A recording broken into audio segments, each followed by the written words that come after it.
For Erica, what are energy affordability, reliability, and economic opportunities? No. Blah, blah, blah, blah. Yeah. How are you working with policymakers throughout the country in California to really, from policy, from writing the legislation, to then sending it to the beautiful regulators who sometimes make it a little different, and the impact to community? One, you know, what are the top 3 issues you're hearing in the country and then statewide? And how do you advocate to ensure that what was the intent of legislation, especially on the affordability to people in our community that are renters? They're not charging up that Tesla. They don't have access to the things that, you know, others people in zip codes have. What are you doing as the leader of NALEO to ensure that those voices are heard? Thank you for the question, Assemblymember. And hi, Sylvia, it's great to see you. Sylvia Aldana is a longtime friend and champion of NALEO. So let me start by painting the picture. For over the last at least 2-3 election cycles, Latino voters have been largely motivated by pocketbook issues. And I think in the 2026 general election that we'll see this fall, it will be no different, perhaps with different outcomes. But our communities, when I travel the country talking to elected officials, my background is in civic engagement. We've mobilized millions of Latinos over the past 30 years to participate in a nonpartisan manner in elections. It is about quality of life and those basic needs that we discussed. So when our members are engaging and talking about energy policy, it is not in the abstract. It is in the context of their constituents dealing with bills that they are juggling. Do I pay the electricity or do I pay the gas this week or next week?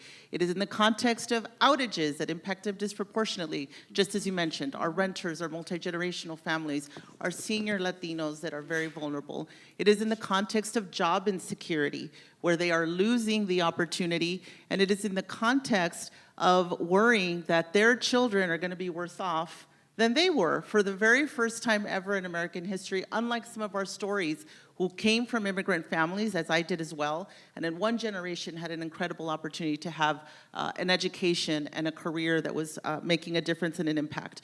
So part of what I was asked to address, Assemblymember, to your question is, what is that intersection then of how do we partner with elected officials? How does the private sector partner with elected officials to achieve these ambitious, important climate change goals, dealing with this reality? And I think it's important to understand that the points of intersection between what drives a lot of our policymakers, which is, in my experience, very values-driven in most occasions, is about serving the vulnerable folks that are in their communities, and that we can't govern, and this is something I tell them often, by ideology alone, right? Although that's important, it's part of what they bring to the table.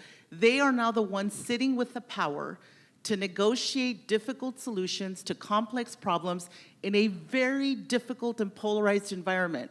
We are a nonpartisan organization with a cross-partisan membership, Republicans, Democrats, Independents, and everyone in between.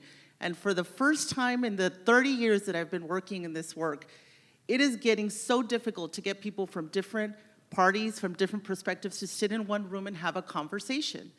And what this ultimately causes is a failure to our communities, because they're not getting the solutions, the relief, and the outcomes that they deserve, and frankly, that they voted for. Not to speak of those who aren't yet able to participate in our elections and are relying on their leaders, are relying on others to be the voice for them. And so we are, just to be direct in answering your question, we are taking up energy as an important issue that we will be training Latino policymakers in California and across the country on.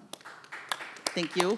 And I want to really do a sort of call to action and invitation to many of you industry leaders in the room. We need your help. Let me tell you, recently had a conversation with a local elected official from Southern California who said, you know, I kind of have my footing on housing. I don't understand energy. I don't know. When these issues come up at the dais, in conversation, when lobbyists come talk to me, I don't understand them. When are you going to have a policy institute on energy? We're having one in October. We're having one so that we can directly respond to these issues and these needs, because there is too much at stake for our members and our policymakers to not be at the table, to not be well-informed, to not be good partners to you all in solving these very critical and complex issues, but ultimately to not solving the issues that their constituents are dealing with pertaining to energy specifically.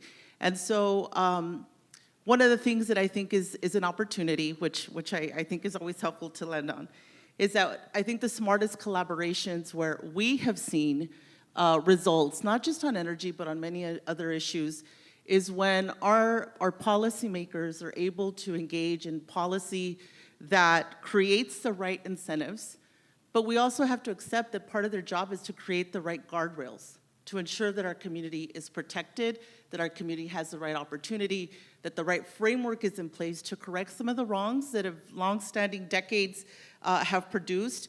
And I always remind them, they need the private sector for scale and innovation. Government isn't designed to do that. And so we need each other to be effective. We need each other to create solutions.